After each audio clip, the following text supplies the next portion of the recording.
हाँ, स्टार्ट हो गया। चलो, हेलो स्टूडेंट्स, मैं Ravi Sharma, mathematics faculty from Dausa.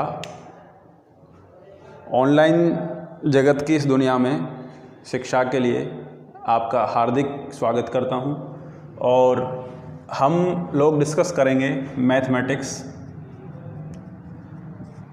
Maths विषय को पढ़ने से पहले आपको इसके कुछ बेसिक फंडामेंटल आवश्यक रूप से पता होने चाहिए, क्योंकि मैथ्स को पढ़ने के जो सही तरीके की अपन बात करें तो वो है इसको रिमेंबरिंग मेथड से ना पढ़ कर के लर्निंग मेथड से पढ़ना पड़ता है। मतलब ये नहीं है कि इस सब्जेक्ट को मैं वैसे तो और सब्जेक्ट्स की भी बात इस तरह की नहीं कर रहा हूँ कि रिमेंबरिंग मेथड से आप उनको पढ़ें, बट ऐसा है मैथ्स में कुछ डिफरेंस होता है बाकी सब्जेक्ट से। वो डिफरेंस क्या है कि हम लोग इस सब्जेक्ट्स को याद नहीं कर रहे हैं, रटना नहीं है, इसको लर्न करना है, समझना है, सीखना है। उसके बाद में आप मैथ्स में अच्छे तरह से क्लियर हो सकते हो, आराम से आगे बढ़ सकते हो। लेकिन इसमें कुछ बेसिक जो जानकारी है वो आपको आनी चाहिए। आज हम 11th क्लास मैथमेटिक्स की बात करेंगे और 11th क्लास के जो सिलेबस में मैं आपको थोड़ा सा बता देता हूं कि जो 11th क्लास का जो मैथ्स का जो सिलेबस है राजस्थान बोर्ड का,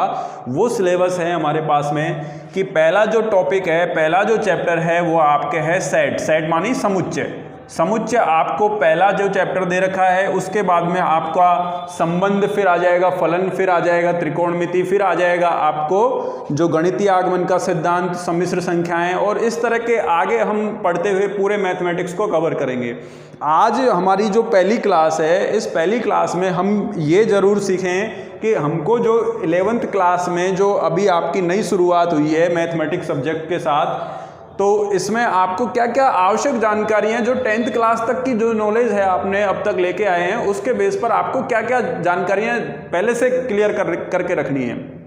अदरवाइज क्या होता है मैथमेटिक्स में, आप कोई भी टॉपिक स्टार्ट करो, उस टॉपिक में तो कोई प्रॉब्लम है ही नहीं, उस टॉपिक को आप स्टार्ट करोगे, मैं समझा भी दूंगा, लेकिन जो प्रॉब्लम जो मैंने जो यहाँ पर देखा है, एनालिसिस किया है स्टूडेंट्स में, वो एक चीज़ मैंने देखा, बहुत जो मेजर जो प्रॉब्लम आती है वो आती है कि जो बेसिक जो फंडामेंटल हैं, जिस टॉपिक को आप पढ़ रहे हैं उस टॉपिक से रिलेटेड जो बेसिक चीज़ें हैं, जो धरातल से जुड़ी हुई चीज़ें हैं, वो चीज़ें आपके क्लियर नहीं हो पाती, तो उस वजह से जो स्टूडेंट्स को प्रॉब्लम ज़्यादा आती है।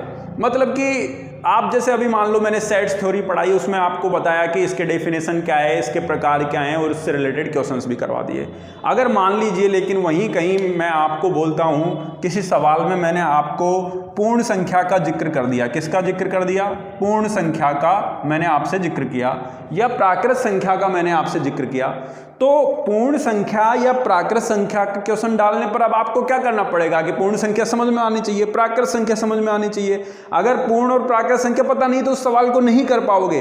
तो ये पूर्ण और प्राकृत संख्या है, ये आप 9th-10th में पढ़ के आए हो, अब वहां से आपको ये जानकारी क्लियर होके जानी है। तो आज हम बिल्कुल जीरो लेवल से स्टार्ट करने वाले हैं इस क्लास को, और जीरो टू हीरो बैच ये अपने पास में है। जीरो से स्टार्ट करके टॉप लेवल तक जाएंगे, लेकिन एक एक स्टेप बाय स्टेप सारी चीज़ों को क्लियर करते हुए बहुत ही आराम से आप इन चीज़ों को समझें। और उम्मीद करूंगा कि आप सब सकुशल अपने घर पर होंगे, घर से पढ़ रहे होंगे। लेकिन एक जो बात है यहाँ पर, आप वीडियो को जब भी मेरी वीडियो देखें, जब भी आप मैथमेटिक्स पढ़ने बैठें, तो ये आप सभी से रिक्वेस्ट है कि एक नोटबुक और एक पेन जरूर साथ में रखें। पेन और नोटबुक साथ रखने से आपको जो भी चीज़ें इंपॉर्टेंट लगती हैं क्लास में, जो भी चीज़ें आपको लिखने वाली हैं, वो सारी चीज़ें आप नोट डाउन करते जाइए। जिससे क्या होगा कि आपका जो कॉन्सेप्ट है वो अच्छा हो जाएगा, आप उसमें आसानी से आगे बढ़ सकते हो।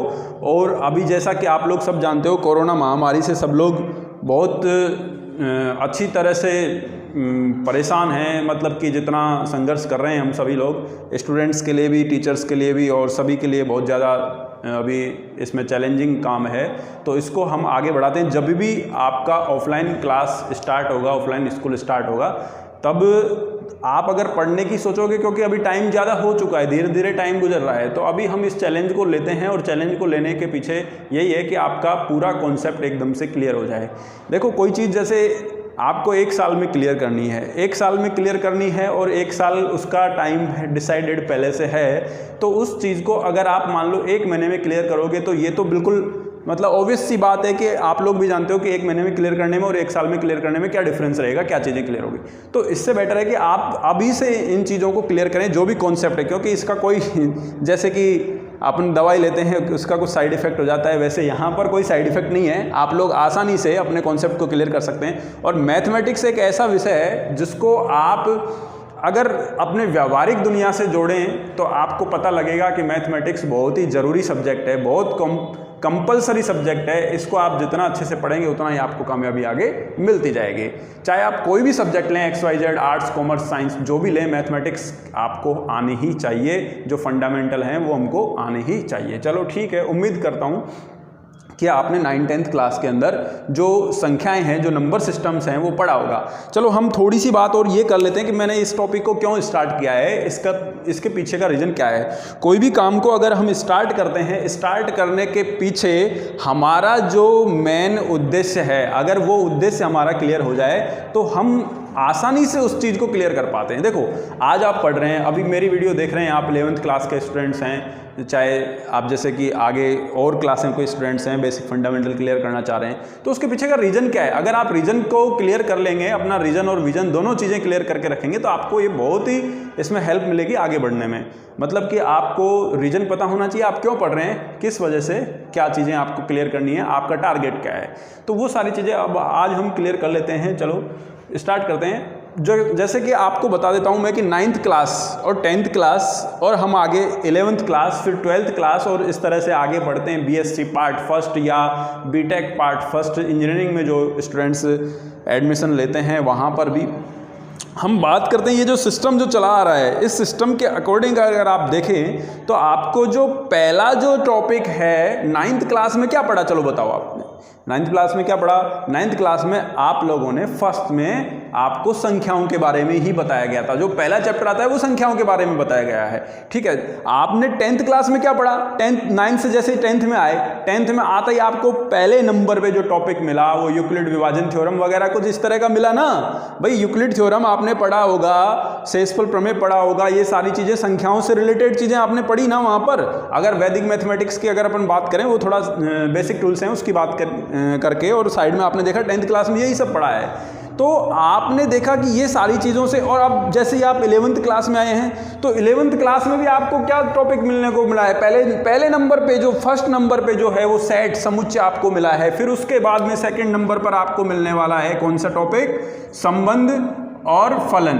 संबंध और फलन ये दोनों जुड़ के भी आपको मिल सकते हैं, डिफरेंट भी मिल सकते हैं। यहाँ पर अभी हम बात करें तो कुछ स्टूडेंट के जो कन्फ्यूजन है, वो कन्फ्यूजन ये है कि राजस्थान बोर्ड का जो अभी जो लास्ट जो सिलेबस था वो RBSE राजस्थान पाठ्य पुस्तक मंडल द्वारा जो बुक्स दी गई थी उसके अकॉर्डिंग हम मैथमेटिक्स, फिजिक्स, केमिस्ट्री सारे चीज़ें स्टडी करते थे राजस्थान बोर्ड अजमेर के अकॉर्डिंग। और अभी हम बात करें कि NCERT का जो सिलेबस है, NCERT, इसके अकॉर्डिंग जो इसके द्वारा जो दी गई बुक्स हैं उन लोगों को हम यहाँ पर 11th 12th में जो फिजिक्स, केमिस्ट्री, मैथमेटिक्स है और राजस्थान बोर्ड अजमेर के माध्यम से क्लियर कर रहे हैं। तो काफ़ी सारे स्टूडेंट्स का ये कन्फ्यूजन है कि सर ये NCERT वाली बुक्स पढ़ें या फिर राजस्थान पाठ्यपुस्तक मंडल की किताबें पढ़ें। तो ये कन्फ्यूजन भी हम क्लियर कर देंगे। इसमें अभी तक कोई ऑफिशियल जानकारी हमारे पास में अभी तक नहीं आई है, लेकिन मैं आपको इसके लिए बता दूं कि अगर आपका कॉन्सेप्ट क्लियर हुआ, मैथमेटिक्स के अंदर कोई ज़्यादा डिफरेंस नहीं है। NCERT और राजस्थान जो पाठ्यपुस्तक मंडल की जो किताबें हैं उनमें दोनों में कोई ज़्यादा डिफरेंस नहीं है। जो आपका कॉन्सेप्ट है वो दोनों का लगभग सेम ही है। सेट थ्योरी यहाँ भी पहले नंबर पे है और राजस्थान पाठ्यपुस्तक मंडल में भी सेट थ्योरी पहले नंबर पर ही है। अच्छा चलो मैं इसके पीछे का आपको थोड़ा सा रीजन बता देता हूँ कि आपने देखा 9th क्लास 10th क्लास में आपने संख्याएं पढ़ी, उसके बाद में यहाँ आप 11th क्लास में आए और आपको मिला समुच्चय। अच्छा चलो 11th की बात आपसे यहाँ पर कर ली मैंने, जस्ट अभी अपन बात कर लेते हैं 12th क्लास की। तो ये 12th क्लास में आपने देखा 12th क्लास में आपको क्या मिल रहा है, 12th क्लास में क्या मिल रहा है आपको, 12th क्लास के अंदर आपको मिल रहा है फलन टॉपिक। तो ये सारी चीजें एक दूसरे से जुड़ी है। देखो संख्याएं संख्याओं से जुड़ा, फिर अपने पास में समुच्चय समुच्चय से जुड़ेगा, संबंध संबंध से जुड़ेगा फलन, और फिर आप 12th में जाओगे तो वहां भी आपको फलन ही मिलेगा, फलन के प्रकार मिलेंगे। तो ये सारी चीजें एक दूसरे से रिलेटेड है। अगर हम पहला चैप्टर डायरेक्टली स्टार्ट करते हैं तो इसमें थोड़ी प्रॉब्लम ये होगी कि अगर आपको बेसिक फंडामेंटल आपका क्लियर नहीं है तो आप ये चीजें क्लियर करने में थोड़ा सा मतलब कि डिफ़िकल्टीज महसूस करेंगे। तो इसके लिए मैं आपको बता दूं, सबसे पहले अपन बात करते हैं संख्याओं की। देखो आप मैथमेटिक्स में भी अपन बात करते हैं जीरो से तो जीरो का मतलब आप जीरो से स्टार्ट करके और टॉप लेवल तक जाना चाहते हैं तो आपको सारी चीज़ें बिल्कुल क्लियर से अच्छी तरह से पता होनी चाहिए। जैसे संख्याएं, अब संख्याओं में क्या है, प्राकृत संख्या, प्राकृत संख्या, फिर आता है पूर्ण संख्या, फिर आता है पूर्णांक संख्याएं, ठीक है, पूर्णांक, और फिर आता है अपने पास में परिमेय, अपरिमेय, और भी अपन बात कर लेंगे। तो सबसे पहले बात करते हैं प्राकृत संख्या क्या होती है। प्राकृत संख्या क्या होती है, आप काफ़ी सारे स्टूडेंट्स इसमें जैसे जवाब देंगे, सब लोग जानते भी हैं, काफ़ी सारे स्टूडेंट्स इसके बारे में अच्छा जवाब देते हैं, बिल्कुल सही जानते हैं। चलो अभी हम इस पर क्लियर करते हैं कि प्राकृत संख्या क्या होती है। वे संख्याएं जो 1 2 3 4 5 6 7 8 इस तरह से बनी हुई हो, मतलब कि उनको आप ऐसे लिख सकते हैं क्या, 1 2 3 4 और एंड सो ऑन, मतलब कि ये सारी जितने भी संख्याएं हैं इनमें कोई भी दशमलव संख्या नहीं आएगी, पहली बात, जीरो शामिल नहीं होगा इसमें, और आपको ये सारी संख्याएं जो हैं इस तरह देखने को मिलती हैं, वो सारी क्या होती हैं, प्राकृत संख्याएं। अब कई बार स्टूडेंट्स के कन्फ्यूजन में प्राकृत संख्याएं 1 से और 9 तक होती हैं, प्राकृत संख्याएं 1 से 10 तक होती हैं, ये सारी चीज़ें बोल देते हैं। अनंत प्राकृत संख्याएं होती हैं बेटा, अनंत प्राकृत संख्याएं यहाँ पर होती हैं, 1 2 3 4 एन तक अपन कितने भी संख्याएं यहाँ पर लिख सकते हैं, ये चीज़ें कन्फ्यूजन। एक छोटा सा इसमें अपन बात करें तो एक छोटा सा अपन इसमें बात कर लेते हैं, वो क्या है कि कई बार मैंने जैसे मान लो यहाँ पर और लिख करके मैंने इनफाइनाइट लिख दिया।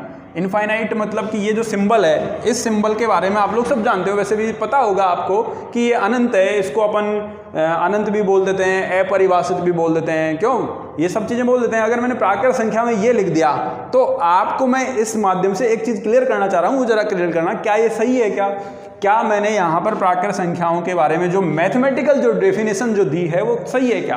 तो बहुत सारे स्टूडेंट्स बोल देते हैं बिल्कुल सर सही है कि 1 2 3 4 और एंड सो ऑन इनफाइनाइट तक, बट लेकिन ये गलत है। गलत क्यों है, अब मैं आपको बता देता हूँ। इसमें गलत इसलिए है कि ये इनफाइनाइट जो है, ये इनफाइनाइट का सिंबल जो मैंने यहाँ पर लगा दिया है वो प्रॉब्लम क्रिएट कर रहा है। यहाँ पे वो क्या प्रॉब्लम क्रिएट कर रहा है, देखिए, अनंत कोई संख्या है क्या, बताओ चलो मुझे। अभी हम बिल्कुल बेसिक से स्टार्ट कर रहे हैं, जीरो से स्टार्ट कर रहे हैं, इसलिए सारी चीज़ें क्लियर। जिन स्टूडेंट्स को आता है वो स्किप कर सकते हैं, जिनको नहीं आता है वो समझ सकते हैं, और नोट डाउन साथ साथ करते रहना, ताकि आपको आगे जो चैप्टर स्टार्ट करेंगे उसमें बहुत ज़्यादा हेल्प मिलेगी इन टॉपिक्स से। आगे जितने मेजर मैंने अब तक जो एनालिसिस किया है स्टूडेंट्स में, वो जो मेजर जो प्रॉब्लम्स होती है मैथमेटिक्स में, वो होती है कि बेसिक फंडामेंटल क्लियर नहीं है, ये चैप्टर दूसरी कड़ी से जुड़ा हुआ है, बेसिक चीज़ों से जुड़ा हुआ है, वो चीज़ें क्लियर नहीं है, तो ये चैप्टर क्लियर करने में प्रॉब्लम आती है, फिर ये इसके बाद में ये क्लियर करने में प्रॉब्लम आती है। तो देखिए, प्राकृत संख्याओं में जैसे ये इनफाइनाइट जो है, ये कोई नंबर नहीं है, इनफाइनाइट कोई संख्या है ही नहीं, ये तो केवल हमने एक संकेत मात्र बना रखा है। इसका मतलब अपरिभाषित है, इसका मतलब अनंत मतलब कोई जिसका अंत नहीं है। अनंत, अरे भाई अगर कोई संख्या है, चलो बताओ, अगर कोई संख्या है तो कितने के बाद आएगी बताओ, 50,000 के बाद, 10 लाख के बाद, 1 करोड़ के बाद, कितने के बाद में ये संख्या आने वाली है, किसी के बाद नहीं आने वाली। तो इसका मतलब हम बता नहीं सकते कि किसके बाद आने वाली, किससे पहले आने वाली। तो इसका मतलब हम प्राकृत संख्याओं की बात कर रहे हैं, तो संख्याओं में अनंत को शामिल नहीं किया जा सकता। या तो आप डैश डैश लगाकर छोड़ो, या फिर आप क्या लगा दो, एन लगा दो, तो ये हमारे पास में प्राकृत संख्या हो जाएंगी। समझ में आया? मतलब हमने एक चीज़ तो ये क्लियर कर ली कि अनंत कोई संख्या नहीं। अरे तो है क्या, फिर केवल हमारी कल्पना है, और हमारी कल्पना को लिखने के लिए हमने एक संकेत बना दिया, उसको हमने बोल दिया इनफाइनाइट। ठीक है, तो ये चीज़ें हमारे पास में होनी चाहिए। अच्छा, कुछ लोग क्या है, इनफाइनाइट के बारे में जैसे कई बार हम लोग पढ़ते हैं कि 1/0 इनफाइनाइट होता है। अरे भाई, ये तो नोटेशन हमने लिख दिया, 1/0 का वैल्यू थोड़ी ना है इनफाइनाइट, ये तो हमने परिभाषित नहीं है इसलिए लिख दिया संकेत। ये इसका मतलब नहीं है ऐसा कि आप इसका मतलब समझो। आप अगर मान लो कोई पूछे अनंत का उल्टा क्या है, तो उल्टा करके कुछ बच्चे 0 बता देते हैं, तो ऐसा भी गलत हो जाएगा। कई बार अपन ऐसे चमत्कार कर देते हैं मैथमेटिक्स में, लेकिन नहीं करने हैं, सारी चीज़ें समझनी है। चलो अब बात करते हैं पूर्ण संख्या की। तो पूर्ण संख्याएं क्या हैं, पूर्ण संख्याओं के बारे में बात करें तो पूर्ण संख्याओं में अपन बात करते हैं 0 से स्टार्ट होती हैं, और वही 0 अगर मैं प्राकृत संख्याओं में 0 को शामिल कर दूं तो क्या बन जाएंगी, पूर्ण संख्याएं बन जाएंगी। ठीक है, तो पूर्ण संख्याएं बन जाएंगी, तो 0 1 2 3 ऐसे करके हम लोग इसको पूरा लिख सकते हैं, या तो डैश डैश डैश लगा के छोड़ सकते हैं, या फिर अपन वैसे भी लिख सकते हैं। पूर्णांक संख्याएं, पूर्णांक संख्याएं क्या होती हैं, पूर्णांक में अगर अपन बात करें तो पूर्णांक में क्या होता है कि जो अपने 0 1 2 3 4 ये सारी जो संख्याएं लिखी हैं, इनके साथ अगर अपन नेगेटिव नंबर्स भी शामिल कर दें, मतलब ये सारे क्या हैं, पॉजिटिव हैं एक तरह से। क्यों, इनके आगे कुछ भी कोई भी सिंबल नहीं लगाया, तो इसका मतलब क्या मानते हैं हम लोग, पॉजिटिव मानते हैं। अब इसके साथ अगर नेगेटिव नंबर भी हम लिख देते हैं, जैसे मैं लिखने का जो यहाँ पर तरीका है वो ऐसे लिख देता हूँ, 0 +-1 +-2 +-3 एंड सो ऑन। ठीक है, तो इस तरह से ये क्या हो गए, सारे के सारे ये पूर्णांक हो गए। मतलब क्या है कि 0, -1, +1, +2, -2, ये सारी संख्याएं जो हैं वो पूर्णांक हो गई। अच्छा, तो बात कर ले, ये क्लियर हुआ, प्राकृत संख्या क्लियर हुआ, पूर्ण संख्या क्लियर हुआ, पूर्णांक क्लियर हुआ। देखो ये रियलिटी है, कई बार स्टूडेंट्स आगे बढ़ जाते हैं मैथमेटिक्स में, सूत्र लगाओ उत्तर पाओ वाले सिद्धांत पर चलते रहते हैं और बहुत सारे कॉन्सेप्ट और बहुत सारे चैप्टर्स भी क्लियर कर लेते हैं। लेकिन कई बार इन फ्यूचर अगर हम आगे बढ़ें और हमको अगली जो हायर लेवल पर जो क्लासेज हैं वहाँ पर देखने जाएँ तो वहाँ पर कई बार स्टूडेंट बहुत छोटी सी गलती कर देते हैं और वो छोटी सी गलती बहुत भारी पड़ जाती है। तो इसलिए मैं आपको क्लियर कराना चाह रहा हूँ, बिल्कुल बेसिक से यहाँ पर जो अपन स्टार्ट कर रहे हैं, बिल्कुल बेसिक से स्टार्ट कर रहे हैं, बिल्कुल चैप्टर में एंट्री करेंगे और वो भी हम पूरा करेंगे, सारी चीज़ें क्लियर करेंगे। कोई भी चीज़ यहाँ पर मैंने आपको प्रॉमिस करता हूँ कि कोई भी ऐसा होगा नहीं जो आपके समझ में नहीं आया या कोई चीज़ क्लियर नहीं हो। ठीक है, जो आपको आता है वो आप स्किप करते जाओ, उसमें कोई प्रॉब्लम वाली बात नहीं है। तो प्राकृत पूर्ण पूर्णांक की अपने पास में क्लियर हुआ। अब इसके बाद अपन बात कर लेते हैं परिमेय संख्याएं। ठीक है, परिमेय संख्याएं क्या होती हैं। अब इस पर भी बहुत सारी जो काफ़ी स्टूडेंट्स मैं बहुत जगह जो क्लासों में एनालिसिस करता हूँ कि एक क्लास के 80% स्टूडेंट्स में कन्फ्यूजन कई बार मेरे को देखने को मिला है। इसमें कई बार बहुत सारे बच्चे अच्छे से बता भी देते हैं, जो बिल्कुल अच्छे से पढ़ते हैं मैथमेटिक्स को, लर्निंग मेथड से जो पढ़ते हैं वो बताएंगे, जो रिमेंबरिंग मेथड से जो रट के पढ़ते हैं वो प्रॉब्लम क्रिएट करते हैं। परिमेय संख्या होती क्या है? अच्छा, एक बार वीडियो पॉज करो, पॉज करने के बाद खुद इसका जवाब दो, अपनी नोटबुक में लिखो और उसके बाद में चेक करो कि आपका सही है गलत है क्या चीज़ है। ठीक है, फिर कमेंट जरूर करना। परिमेय संख्याएं क्या हैं? परिमेय संख्याओं में आप देखते हो कई बार स्टूडेंट्स बोलते हैं कि जो P/Q के रूप में लिखे जाने वाली, कुछ लोग बोलते हैं कि वो संख्याएं जो P/Q Q ≠0 के रूप में लिखे जाने वाली, ऐसे करके बहुत सारी अपन परिभाषाएं बता देते हैं। ठीक है, लेकिन अपन जो पढ़ते हैं वो सारे ये सब क्या है, देखो मैं अभी बात कर लेता हूँ कुछ एग्जांपल्स की, हम लोग बात कर लेते हैं कि जैसे हमारे पास में कुछ संख्याएं हैं, जैसे मैंने बात किया 0, 1/2, ठीक है, यहाँ पर 3/4, ठीक है, यहाँ पर मैं बात कर लेता हूँ 22/7, यहाँ पर मैं बात कर लेता हूँ और भी काफ़ी संख्या में बात कर सकते हैं। 0 क्या है, परिमेय है या नहीं है? तो काफ़ी सारे स्टूडेंट्स का जवाब आता है कि सर रेशनल नंबर है, परिमेय है, कोई दिक्कत नहीं। चलो, मैंने कहा कि 1/2 परिमेय, यहाँ बोल दिया कि ये परिमेय है। ठीक है, मैंने बोला 22/7 क्या है, आपने जवाब दिया क्या, परिमेय संख्या है। ठीक है, मैंने बोला पाई क्या है बेटा, पाई, तो पाई कुछ लोग बोलते हैं कि अपरिमेय संख्या है, कुछ लोग बोलेंगे सर परिमेय संख्या है। ठीक है, अब हम लोग जैसे जिन्होंने रट रखा है वो बोल देंगे, कहीं पढ़ा हुआ है तो क्लियर भी हो जाता है कि पाई एक अपरिमेय संख्या है। ठीक है, अब यहाँ पर अपन क्लियर बात करें तो पाई यहाँ पर एक अपरिमेय संख्या है। क्या है? अपरिमेय संख्या, मतलब परिमेय संख्या नहीं है ये। ठीक है, क्रॉस लगा रहा है। अब कई बार जो स्टूडेंट रिलेट करते हैं वो रिलेट क्या करते हैं कि वो ये करते हैं कि सर पाई को आपने अपरिमेय बोल दिया, 22/7 को आपने परिमेय। ये चीज़ मैं ये फैक्ट, ये जो अपने पास कन्फ्यूजन है मैं खुद आपके सामने लेकर आया हूँ। क्यों लेकर आया हूँ? क्योंकि ये आपका बेसिक नॉलेज है, ये आपका फंडामेंटल है, ये क्लियर करना बहुत ज़रूरी है। मतलब कि मैंने बोला 22/7 और इधर बोला पाई, दोनों चीज़ें। अब स्टूडेंट बोलता है कि सर पाई का मान 22/7 होता है। हम लोग तो 10th क्लास में बहुत सारे व्रत वगैरह काफ़ी सारे जो एक्सरसाइज पढ़ के आए हैं उनमें सब में 22/7 लेकर के सॉल्व करके आए हैं और 22/7 होता है पाई का मान, हमने तो ये पढ़ा है। चलो, तो इस विषय को अपन बिल्कुल क्लियर करते हैं। अगर ये होता है तो फिर बहुत बड़ा कन्फ्यूजन हो गया कि पाई तो मैंने बोला अपरिमेय है और बिल्कुल हाँ ये अपरिमेय संख्या है। ठीक है, इसकी अपन बात कर लेते हैं और यहाँ पर अपन बात करें कि ये परिमेय संख्या है। ठीक है, तो ये अपरिमेय है और अपरिमेय संख्या परिमेय के बराबर हो गई एक तरह से, अगर आपने ये कह दिया तो यहाँ पे दो कन्फ्यूजन हो गए। एक तो कि ये दोनों बराबर हैं या नहीं है। अब मैं इसको भी क्लियर कर देता हूँ कि पाई नॉट इक्वल है किसके, 22/7। नॉट इक्वल मतलब बराबर नहीं है, पाई का मान 22/7 के बराबर नहीं है। ओहो, क्या हो गया, क्या बोल दिया सर ने, हैं? बहुत बड़ा चमत्कार हो गया ये तो। चमत्कार कैसे हो गया? बहुत गलत बोल दिया है, ऐसा हो गया। चलो, अभी हम बात कर लेते हैं। हाँ, तो अभी हमने क्या बोला कि पाई जो है वो 22/7 के बराबर नहीं है। अच्छा, ये सुनते ही बहुत सारे स्टूडेंट्स ये सोचे सर क्या बता रहे हैं, गलत पढ़ा रहे हैं।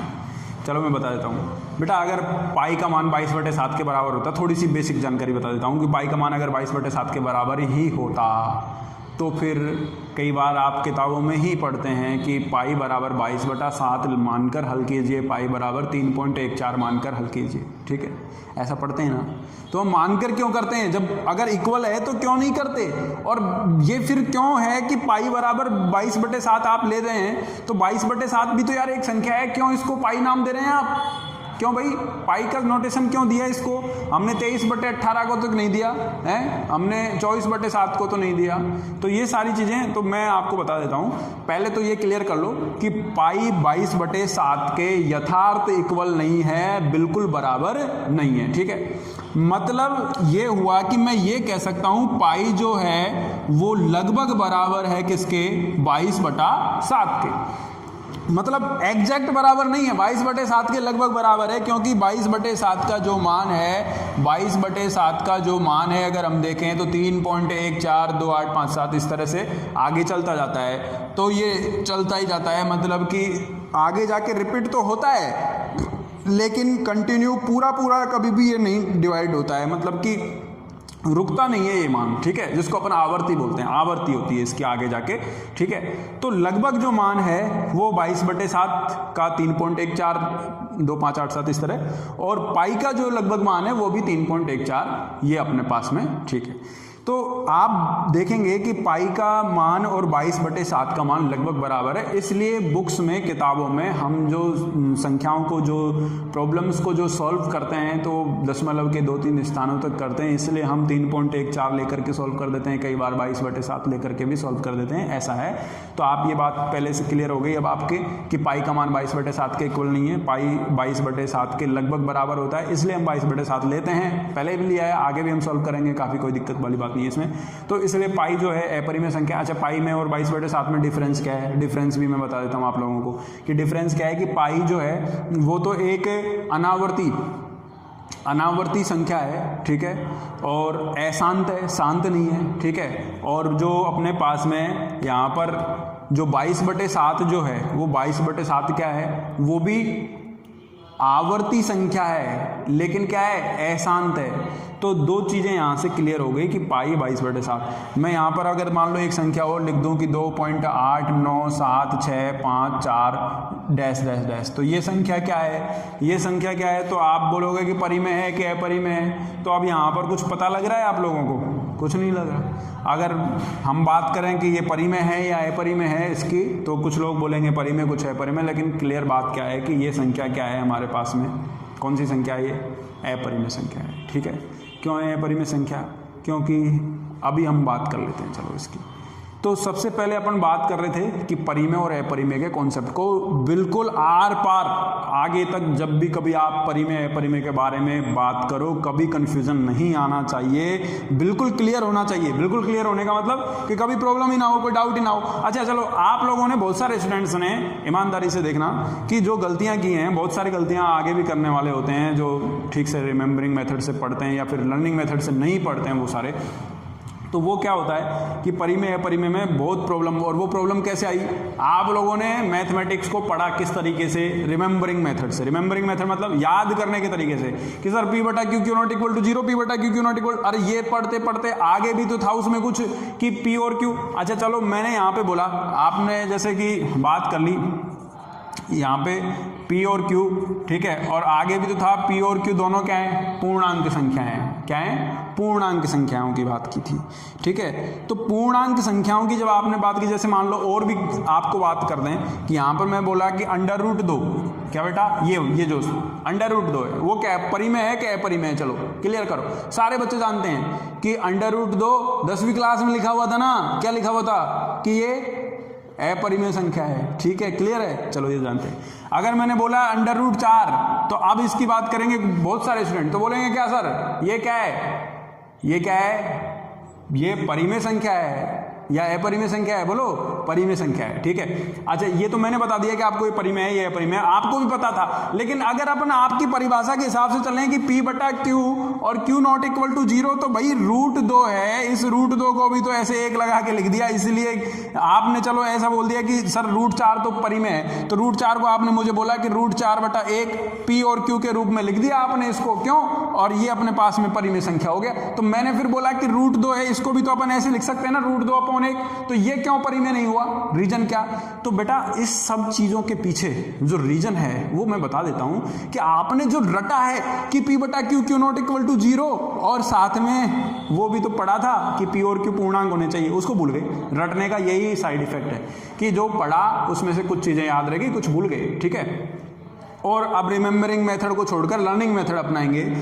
2 ही वर्ड बताऊंगा, केवल 2 वर्डों पर टिका हुआ है, परिमेय परिमेय। वो क्या है कि अपन बात करें परिमेय की, तो परिमेय संख्याएं तो क्या होती हैं और अपरिमेय संख्याएं क्या होती हैं। तो अपरिमेय को याद रख लो, परिमेय ऑटोमेटिकली याद रह जाए। अपरिमेय क्या है? अशांत और अनावर्ती, ऐसी संख्याएं जो शांत नहीं हो और जिनकी आवर्ती नहीं हो। सही बोला कि अशांत और अनावर्ती, ना तो आवर्ती और ना शांत हो, मतलब ना तो वो रिपीट हो और ना वो रुके न तू झुके न तू, कदम पे कदम बढ़ाए जा, वो है परिमेय, ठीक है। अच्छा, परिमेय संख्या क्या कि शांत या अशांत आवर्ती, मतलब समझ रहे हो, पढ़ा भी होगा आपने, बहुत सारे स्टूडेंट्स ने इस चीज को पहले भी क्लियर करा दिया होगा, काफी सारे टीचर्स करा देते हैं पहले 10th में, कि शांत हो या तो रुक जाए या फिर आवर्ती के साथ में बढ़ती जाए, आवर्ती के साथ इनफाइनाइट तक वो बढ़ती जाए, मतलब √2 है। अब आपकी डेफिनेशन भी बिल्कुल सही है जो आपने पढ़ी है, P बटे Q Q not equal to 0 और P और Q दोनों पूर्णांक है, ये वाली डेफिनेशन सही है। अब इसके हिसाब से मैं एक्सप्लेन करूं तो देखो यहाँ पर √2 है, वो पूर्णांक संख्या नहीं, अभी पढ़ा है ना पूर्णांक क्या होता है, 0 प्लस माइनस 1 प्लस, कभी भी पॉइंट आया क्या इसमें? √2 का मतलब क्या है? √2 कितना होगा? पॉइंटों में जाएगा ना, और पॉइंटों में जाने के बाद भी रुक रहा नहीं है और आगे तक बढ़ता जा रहा है, ना आवृत्ति हो रही है, तो इसका मतलब √2 क्या है? पूर्णांक नहीं है, पूर्णांक के रूप में लिखा भी नहीं जा सकता। अच्छा, √4 क्या है? √4 का वैल्यू 2 हो गया ना, तो 2 हो गया तो क्या है? पूर्णांक है ना, तो इसलिए ये परिमेय संख्या है, इसलिए ये परिमेय, ये वाली परिमेय नहीं है और ये वाली परिमेय संख्या है। अच्छा, एक बात ये यहाँ पे ये क्लियर हो गई।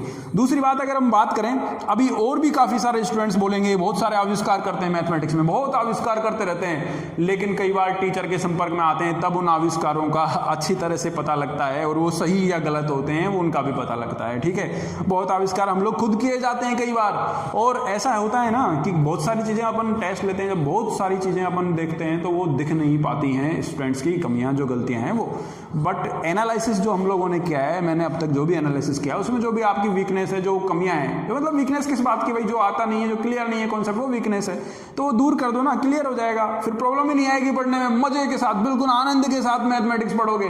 बहुत सारे स्टूडेंट्स को मैथमेटिक्स में ये होता है कि मैथमेटिक्स टफ लगती है, कुछ हार्ड लगती है, कुछ बोलते हैं मैथमेटिक्स तो पल्ले ही नहीं पड़ती है, दूर करो इसको तो बिल्कुल, ठीक है। इस वजह से काफी सारे मैथमेटिक्स इसको अवॉइड करते हैं।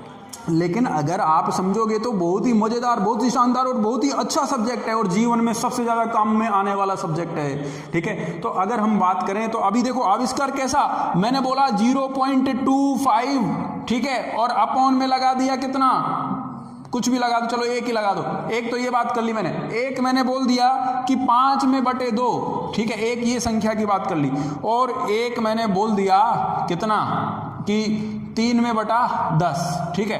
अच्छा, अब इन तीनों में क्या हुआ, और बोल दिया 1 बटा में 3, ठीक है। अब इन चारों संख्या में क्या हुआ, क्या ये संख्या परिमेय है या अपरिमेय है? जवाब दीजिए, वीडियो पॉज करके देखिए। 0.25 अपॉन 1 तो क्या हुआ, परिमेय संख्या, बिल्कुल परिमेय संख्या है। अब तुम बोलोगे सर आपने परिभाषा बताई, हमने भी पढ़ी कि P बटा Q not equal to 0, Q का मान 0 नहीं है और P और Q दोनों क्या है, पूर्णांक होने चाहिए, तो पूर्णांक है क्या? अब कुछ बच्चे बोलेंगे कि सर 0.25 तो पूर्णांक है ही नहीं, आपने अभी बताया, बिल्कुल नहीं है, 0.25 पूर्णांक नहीं है, ये पूर्णांक संख्या नहीं है, लेकिन यार पूर्णांक के रूप में लिखा तो जा सकता है ना, P बटे Q के फॉर्मेट में तो लिखा जा सकता है ना। हाँ, तो परिभाषा रटने से काम नहीं होगा, समझने से होगा। समझने में क्या है, समझा क्या कि P और Q पूर्णांक हो सके, इस तरह से लिखा जाए तो वो क्या होंगी, परिमेय। तो इसको ऐसे लिख सकते हैं ना भाई, 25 बटा कितना लिख सकते हैं, 100 लिख सकते हैं। तो अब P और Q दोनों पूर्णांक हो गए, 25 भी पूर्णांक है, 100 भी पूर्णांक है, और फॉर्म में लिख भी दिया उस तरह से, तो वो परिभाषा भी बिल्कुल सही है। लेकिन उस परिभाषा को समझने की आवश्यकता थी, कुछ स्टूडेंटों ने समझा, कुछ ने नहीं समझा, चलो वेल एंड गुड। यहाँ हम लोगों ने केवल 2 वर्ड पे टिकी हुई बात बोली है, अशांत अनावर्ती को अपरिमेय बोल दो और बाकी जितनी भी मिले उन सबको परिमेय बोल दो। लेकिन ये भी ध्यान रखना, बाकी बोला है मैंने, बाकी बोलने का मतलब है कि शांत या अशांत आवर्ती, ठीक है। अगर आपसे कोई पूछ ले कि 3 आयोटा ये क्या है, तो ये मत बोल देना कि सर ये परिमेय संख्या है, ठीक है, क्योंकि उसके बारे में भी अभी हम आ रहे हैं। संख्याओं का पूरा बिल्कुल बेसिक से बिल्कुल 0 लेवल से टॉप लेवल तक सारा सब कुछ बताएंगे। चलो आगे बढ़ते हैं। अभी हमने क्लियर किया परिमेय संख्याएं, अपरिमेय संख्याएं, और बिल्कुल आपने नोट डाउन भी कर लिया होगा, ये अपने फर्स्ट नंबर पर आती है, ये सेकंड नंबर पर, ये थर्ड नंबर हमने, और 5 चीज़ें हमने अभी हम इस वीडियो में क्लियर किए हैं अपरिमेय संख्याओं तक। अब इसके बाद में अपन आते हैं भाज्य, अभाज्य संख्याएं क्या होती हैं, ये सारी चीज़ें आपको पता होनी चाहिए, ठीक है। भाज्य का पता होता है, अभाज्य का पता होता है, फिर उसके बाद में हम और भी बात करते हैं कि जो वास्तविक संख्याएँ होती हैं वो क्या होती हैं। वास्तविक संख्याएँ भी आप लोगों ने पढ़ी होंगी। वास्तविक संख्याओं का मतलब, जैसे आप देखते हैं कि वास्तविक संख्याओं से रिलेटेड जो वास्तव में जो संख्याएं हो, वास्तव में संख्याएं क्या, अब यार जैसे अनंत है, तो अनंत क्या है, केवल कल्पना ही तो है, केवल संकेत ही तो है, तो संख्या ही नहीं है, तो ये तो वास्तविक भी नहीं है, कुछ भी नहीं है, तो है ना, तो वो वाली चीज़ है। आगे अभी हम बात कर रहे हैं, देखो 3, 4, 5 तरह की चीज़ें हमने क्लियर की यहाँ पर। अब भाज्य की और अभाज्य की छोटी सी बात आप ज़्यादा टाइम नहीं लेकर के क्लियर कर लेते हैं, और उसमें क्या है कि भाज्य और अभाज्य 2 चीज़ें हैं। तो भाज्य में तो क्या हो जाएगा, भाज्य में तो हो क्या जाएगा, कौन सी संख्याएं होंगी भाई भाज्य हैं। अच्छा चलो मैं ये वर्क आपको दे रहा हूँ, इसको अगले वीडियो में क्लियर कर लेंगे।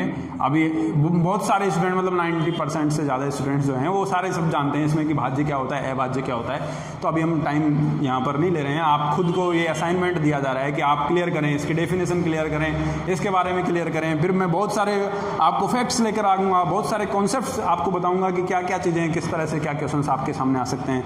ये भी क्लियर करें कि 0 क्या है, भाज्य है कि नहीं है, अभाज्य है कि नहीं है, ये 1 क्या है, भाज्य है या अभाज्य संख्या है, 2 क्या है, वो सारी चीज़ें आप देखेंगे, ठीक है। चलो इसमें कोई बात नहीं है, क्लियर कर लेंगे। अच्छा, सम और विषम संख्या का आपको पता ही होगा।